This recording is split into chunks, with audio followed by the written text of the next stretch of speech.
ദൈവത്തിരുനാമത്തിന് മഹത്വമുണ്ടായിരിക്കട്ടെ. പുതിയൊരു പ്രഭാതത്തിൽ തൃപ്പാദം എന്ന പ്രതിദിന പരിപാടിയിലേക്ക് എല്ലാ മാന്യശ്രോതാക്കൾക്കും സ്വാഗതം. ഓട്ടം തികച്ചു നമക്കരെ നാട്ടിൽ, ഒട്ടും കണ്ണുനീരില്ലാത്ത വീട്ടിൽ. ഓട്ടം തികച്ചു നമക്കരെ നാട്ടിൽ, ഒട്ടും കണ്ണുനീരില്ലാത്ത വീട്ടിൽ. ഒരു നാളിൽ നാം അണഞ്ഞിടുമ്പോ ഓടിപ്പോയിടും വിനകളെല്ലാം. ഒരു നാളിൽ നാം അണഞ്ഞിടുമ്പോൾ ഓടിപ്പോയിടും വിനകളെല്ലാം. പ്രിയൻ വരും നാളിനി അധികമില്ല, പുരം നമുക്കിനി അകലമല്ല. കർത്താവായ യേശുക്രിസ്തു തന്നെ സത്യദൈവം എന്നതിനെ ആസ്പദമാക്കി ക്ലാസുകൾ നയിക്കുന്നത് ഇവാഞ്ചലിസ്റ്റ് ബിജു വിൽസൺ, കരക്കുളം. മഹാദൈവവും രക്ഷിതാവുമായിരിക്കുന്ന യേശുക്രിസ്തുവിന്റെ അതിശ്രേഷ്ഠമായ നാമം വീണ്ടും വാഴ്ത്തപ്പെടുമാറാകട്ടെ. ഈ പ്രഭാതത്തിൽ ഒരിക്കൽ കൂടി തൃപ്പാദം എന്ന അനുഗ്രഹിക്കപ്പെട്ട ഈ ശുശ്രൂഷയിൽ കൂടി എന്നെ ശ്രദ്ധിക്കുന്ന എല്ലാ കുഞ്ഞുങ്ങൾക്കും സഹോദരീ സഹോദരങ്ങൾക്കും മാതാപിതാക്കൾക്കും സ്നേഹവന്ദനം. നമ്മുടെ കർത്താവായിരിക്കുന്ന യേശുക്രിസ്തുവിന്റെ ദൈവത്വം എന്ന വിഷയവുമായി കഴിഞ്ഞ ചില നാളുകളായിട്ട് യഹോവയുടെ ദൂതൻ എന്ന പഴയ നിയമത്തിലെ വ്യക്തിത്വത്തെക്കുറിച്ച് നാം പഠിക്കുകയായിരുന്നു. കഴിഞ്ഞ പ്രഭാതത്തിൽ യഹോവയുടെ ദൂതൻ ന്യായാധിപന്മാരുടെ പുസ്തകത്തിൽ വെളിപ്പെടുന്നതായിരിക്കുന്ന ആത്മീയ പാഠങ്ങളാണ് നമ്മൾ പഠിച്ചത്. ഈ ദിവസങ്ങൾ അതിൻ്റെ അവസാന ഭാഗത്തേക്ക് നാം കടന്നു വരികയാണ്. വിശുദ്ധ പഴയ നിയമ തിരുവെഴുത്തിലെ അവസാന ഗ്രന്ഥമാകുന്ന സെഖര്യാവിന്റെ പുസ്തകം അവസാന ഭാഗത്ത് വെളിപ്പെടുന്നതായിരിക്കുന്ന യഹോവയുടെ ദൂതനെ കുറിച്ചുള്ളതായിരിക്കുന്ന തിരുവചന ഭാഗങ്ങളാണ് നമ്മൾ ഇന്ന് ചിന്തിക്കുന്നത്. സെഖര്യാവിന്റെ പുസ്തകം നമ്മൾ പഠിക്കുമ്പോൾ അവിടെ ധാരാളം പുതിയ നിയമ വെളിപ്പാടുകൾ നിറഞ്ഞിരിക്കുന്നതായി കാണുവാൻ തക്കവണ്ണം കഴിയും. ഈ ഭാഗത്തുള്ളതായിരിക്കുന്ന ധാരാളം വചനങ്ങൾ പുതിയ നിയമ തിരുവെഴുത്തിൽ രേഖപ്പെടുത്തിയിട്ടുണ്ട്. വളരെ മഹത്തായ ഒരു പ്രവചന ഗ്രന്ഥമാണ് ബൈബിളിലെ അവസാനമായിട്ട് വരുന്നതായിരിക്കുന്ന മലാക്കിക്ക് മുമ്പുള്ള സെഖര്യാവിന്റെ പുസ്തകം. ഈ പുസ്തകത്തിന്റെ ആദ്യ ഭാഗത്ത് ഒരു പുരുഷൻ പ്രവാചകന്റെ മുൻപാകെ വെളിപ്പെടുകയാണ്. 1-ാം അധ്യായത്തിന്റെ 8-ാം വാക്യത്തിലും 1-ന്റെ 10-ാം വാക്യത്തിലും. ആ പുരുഷനെ യജമാനൻ അഥവാ കർത്താവ്, ലോർഡ് എന്നാണ് പ്രവാചകൻ സംബോധന ചെയ്യുന്നത്. 1-ന്റെ 9, 4-ന്റെ 4. മാത്രമല്ല, പുരുഷനായി യജമാനനായി വെളിപ്പെടുന്നതായിരിക്കുന്ന ഈ വ്യക്തിത്വം യഹോവയുടെ ദൂതനായിരുന്നു എന്ന് 1-ാം അധ്യായത്തിന്റെ 12, 1-ാം അധ്യായത്തിന്റെ 11 വാക്യങ്ങൾ കാണുവാൻ തക്കവണ്ണം കഴിയും. ഈ പുരുഷൻ വെളിപ്പെടുമ്പോൾ പ്രത്യേകം ശ്രദ്ധിക്കേണ്ടത്, ഈ പുരുഷൻ ഒരു ചുമന്ന കുതിരയുടെ പുറത്താണ് കടന്നു വരുന്നത്.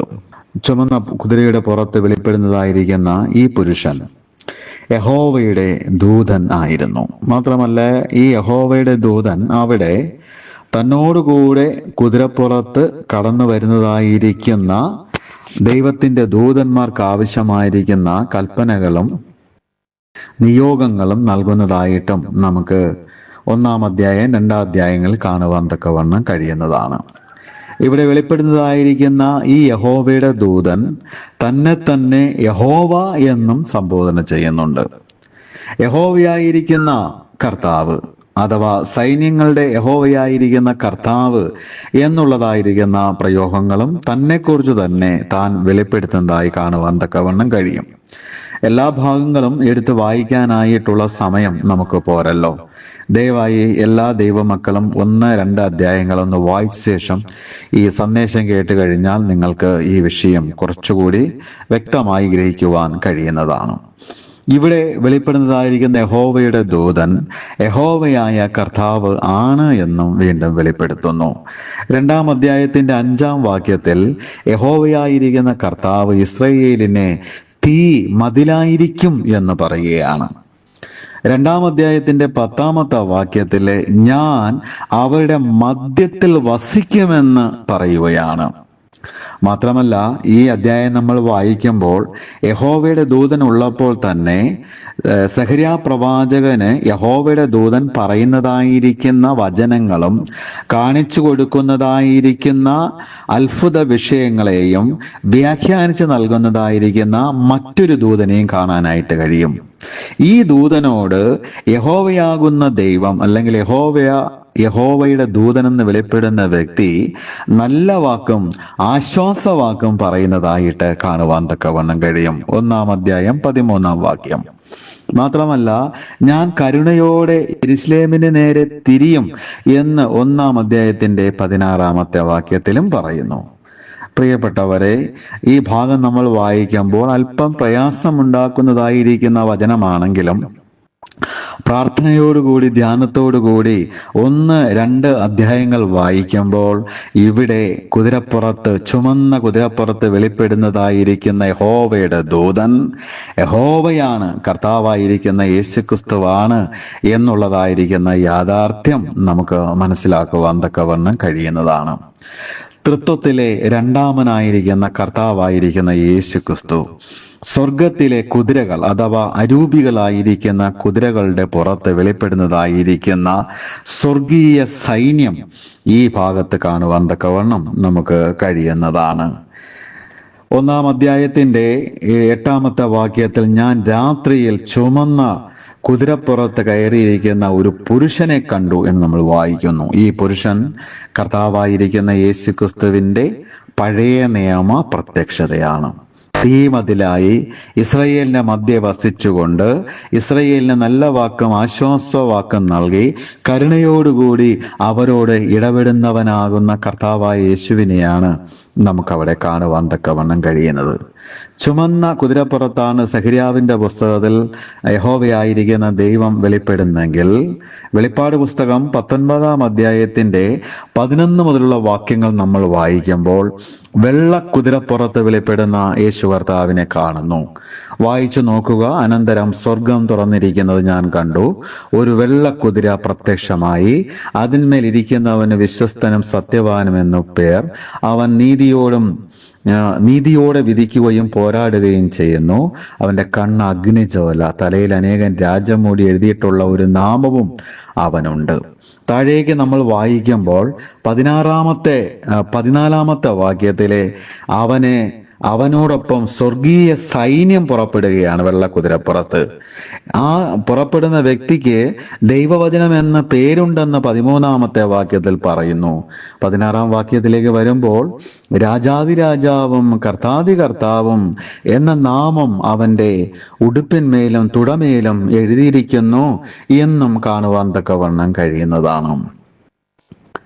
സഖര്യാവിന്റെ പുസ്തകത്തിലും വെളിപ്പാട് പുസ്തകത്തിലും വെളിപ്പെടുന്ന കുതിരപ്പുറത്തിരിക്കുന്ന ഈ അത്ഭുത പുരുഷൻ നമ്മുടെ കർത്താവായ യേശുക്രിസ്തുവാണ്. ദൈവത്തിന്റെ വചനം എന്ന പേരുള്ളതായിരിക്കുന്ന ക്രിസ്തു, രാജാതിരാജാവായിരിക്കുന്ന ക്രിസ്തു. ആ ക്രിസ്തു സഖര്യാവിന്റെ മുൻപാകെ ചുമന്ന കുതിരപ്പുറത്ത് ഇസ്രയേലിന്റെ കഷ്ടതയിൽ അവരോടുകൂടെ നിൽക്കുവാൻ, അവരോടുകൂടെ പ്രയാണം ചെയ്യുവാൻ കടന്നു വരുന്നതായിരിക്കുന്ന മനോഹരമായിരിക്കുന്ന കാഴ്ചയാണ് സഖര്യാവിന്റെ പുസ്തകത്തിൽ വെളിപ്പെടുന്നത്.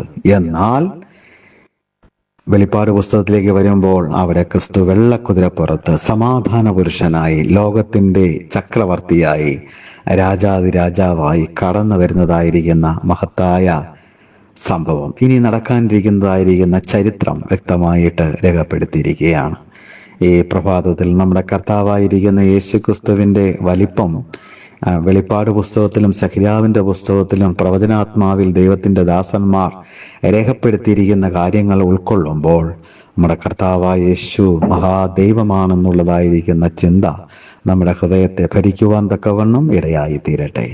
ഈ പ്രഭാതത്തിൽ കർത്താവായ യേശു ക്രിസ്തു എത്രയോ വലിയവനാണ് എന്നുള്ളതായിരിക്കുന്ന ചിന്തയോടുകൂടി അവിടുത്തെ തൃപ്പാദങ്ങളിൽ നമ്മുടെ ജീവിതം സമർപ്പിച്ചുകൊണ്ട് രാജാതിരാജാവായി വെള്ളക്കുതിരപ്പുറത്താകതിനാകുന്ന ക്രിസ്തുവിന് വേണ്ടി നമുക്ക് ഒരുങ്ങാം, ഉണരാം. ഈ കർത്താവിനെ ധ്യാനിച്ചും മാനിച്ചും നമുക്ക് മുന്നോട്ട് പോകാം. കർത്താവിൻ്റെ അതിശ്രേഷ്ഠമായ നാമം വാഴ്ത്തപ്പെടുമാറാകട്ടെ. ആമേൻ.